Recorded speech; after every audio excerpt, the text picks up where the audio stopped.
Hi everyone, it's Marianne. Welcome to my Wasteless Life. For today's video, let's propagate my Syngonium Albo. Thank you so much for joining me today, and for you, this is my Wasteless Life, where I take you along my plant and sustainable lifestyle journey and share with you some of my tips and tricks along the way. This is my Syngonium Albo. I got this about a year ago. This was part of my very first import order that I did from Thailand. And like I said, it's been with me for a year now and has grown up so much since. And it's probably about 4 to 5 feet now. It's on the table, so it's looking a lot taller than me right now. But as much as I want to keep it climbing up, and I really hope to keep it climbing up, it's not really looking very good, and it's very lanky. A lot of the stuff at the bottom, the leaves are turning yellow and it's getting bald at the bottom. So I'm thinking of propagating it now while we're still in the growing season, instead of waiting a little bit later and it might be too late to propagate it because it would be fall, winter time where it's in dormancy. It's probably not the best time to be propagating plants. And as much as I hate to be chopping this off right now, I think this is the best thing that I can do for it in the long run, and that way too I could have some propagations that I could share or I could trade with in an upcoming plant swap that I am going to. And make sure you watch until the very end because I want to share with you updates on my other Syngonium plants, the Syngonium Chiapense and the Syngonium Confetti. But yeah, let's go ahead and propagate and repot the Syngonium Albo. So let me first take it out of the stake.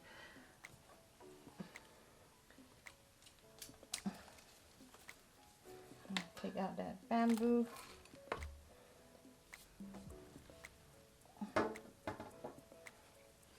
And so here is my Syngonium Albo. Want to look at it for the last time, staked up like this. So what I'm going to do is cut it directly at the base, and I know that it's nerve-wracking to a lot of you, but I've done this before with the Syngonium Albo when I propagated it, but I cut it from the base, from the bottom of the roots, if that makes any sense.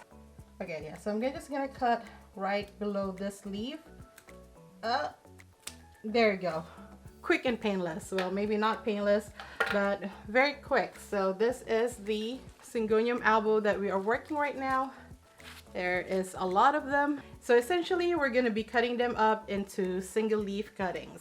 As far as this one in the pot, I'm going to leave it as is. It would grow new leaves sometime in the future, so it's going to be fine staying in the pot. It has a good root system. It will grow back. A great thing about Syngonium plants is whether you have the common kind, the one you can easily find in big box stores, or you have a more rare kind of Syngonium like the Syngonium Albo, they are pretty much all the same way when it comes to their care and propagation, and they're also very resilient plants, so this would definitely bounce back and produce a lot of new growth. Okay, so we're outside right now, so forgive any background noise, and it's also about to rain. Actually, it's been raining. It just stopped for a little bit, so I'm gonna try to do this propagation very quick before it starts to rain again. But propagating Syngonium Albos, or any Syngonium for that matter, is very easy, and they do well with any propagation medium. For this one, I'll be propagating it in water, at least initially, but you can definitely propagate it straight in soil or any soilless medium, sphagnum moss, cocoa coir, perlite, whatever method you use, this would propagate really well, and this goes for any Syngoniums, not just the Syngonium Albo. I have a vase here, or a vase, where I'm going to put all the cuttings. I want to put it in a vase just to make it look a little bit more aesthetically pleasing because it's going to be its home for quite a while. And this is the long cutting that we have of the Syngonium Albo, and essentially what we're going to do is just cut each one of them off. And alright, so with this one, since this leaf is dying out, I'm just cutting it off, and I'm also going to be, and I would likely end up with nodes of this one, so kind of like this is a node of the Syngonium Albo. I took off those leaves because those leaves are dying out anyway. They're not going to help with the propagation. So this one I'll be putting in my prop box. So if you look, I'm just going to be cutting in the middle of the internodes, like that, like that, like that. And this one doesn't have a leaf, so I'm just going to but I'm not going to cut it off as a node. I am just going to cut it for the next one so that the single leaf will have 2 nodes, and all the way through. I'm going to end up with a lot of Syngonium Albo. And this. And for some of the aerial roots, especially for the ones that have just grown out, they were actually forming pretty good aerial roots because I had them propped up and leaning against the wall, so they were trying to attach themselves to the wall.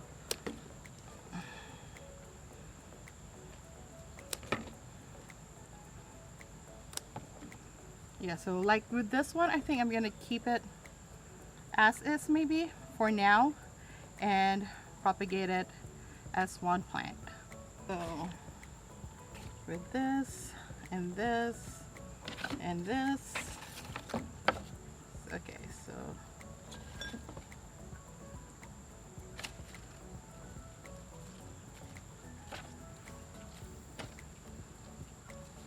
all right. So all of these cuttings, I'll be putting it in this vase, fill it up with water. So yeah, so this is my Syngonium Albo. It's propagating in water, and that's essentially how you propagate a Syngonium. This is my Syngonium Albo cuttings. I'm placing it in water for now, as mentioned, and it will be here for quite a while before I pot it up in any medium of my choice. But to be honest, Syngonium could also grow in water. So if I choose to keep this in water, I think it would be fine. However, when I had my Syngonium Albo in Leica, it actually didn't like being in Leica because it was always in water or always had access to water, and it did cause this browning spot as well. So we will see. But in my previous experience in propagating this plant, after it has grown some significant roots, I potted up in soil and they did just fine. So I might do the same for this one, and we will see. But some of these cuttings might go for plant trades or maybe even selling them. Not sure yet, but definitely will keep you updated. And as promised, I'm going to share with you updates on my other Syngonium plants. I don't really have a large Syngonium collection. I only have 2 other Syngonium plants, and one of them is the Syngonium Chiapense. I bought this from the Plantiful shop in Chicago, and it was part of my summer plant haul. So if you haven't seen that, go check it out. When I first bought it, it's basically just this cutting of this leaf, and it was actually starting to yellow when I bought it, but for some reason the yellowing never really continued, and in my opinion it actually kind of reverted. I don't know if that makes sense, but the yellowing is not as prominent as it used to be, and it has put out a couple of new growths, this one, and I see a new growth coming in as well. Once it produced enough leaves, I did place it in Leica, and so far it's doing well in Leica, so I intend to keep it in there, and eventually this is going to need staking up. So I'm not really looking forward to that because it means it will have to graduate from my IKEA greenhouse cabinet where it is currently in, so which means I have to take it out and find a place for it outside the cabinet. So that's the update on my Syngonium Chiapense. And the other Syngonium I have is a Syngonium Confetti. I also got this summer from the Plantiful shop. I did pot it up with some of my pink Syngonium that I had originally. This was actually growing outside. I took it out of the ground when I noticed it growing outside. I don't really understand how it grew outside, but I think because I tried to pot this up earlier this spring, but it died out, but then it grew back. So Syngoniums are very resilient plants, like I mentioned earlier, so you don't really have to worry about them a lot as far as taking care of them. I initially wanted to sell one of the 2 plants because it came with 2 plants in one pot, but then it started producing leaves like this where it has a block or a section that's just pink, and then it would have this part of the leaves where it has the pink splashes, and I was like, you know what, I'm gonna keep both of you because you are a pretty plant. And I honestly like this better than the pink splash Syngonium. I just like the variegation pattern of this a lot better than the pink splash. And I placed it in this terracotta pot which says plants yes you may be. I placed this decal myself, which you've probably seen in my A Week in the Life video. So that's how I propagate my Syngonium Albo. Pretty much for any Syngonium, that's how I would propagate it. Definitely will keep you updated on the progress of the propagation of the Syngonium Albo, and also the updates on my other 2 Syngonium plants, the Syngonium Chiapense and Syngonium Confetti. But thank you so much for watching. If you like this video, please give me a thumbs up. If you're new here, I hope you subscribe. I come up with houseplants and sustainable lifestyle videos every week. And if you haven't yet, check out these videos up here until my next one. But until then, I see you, I appreciate you, take care of yourself and each other, and have a plentiful day. Bye.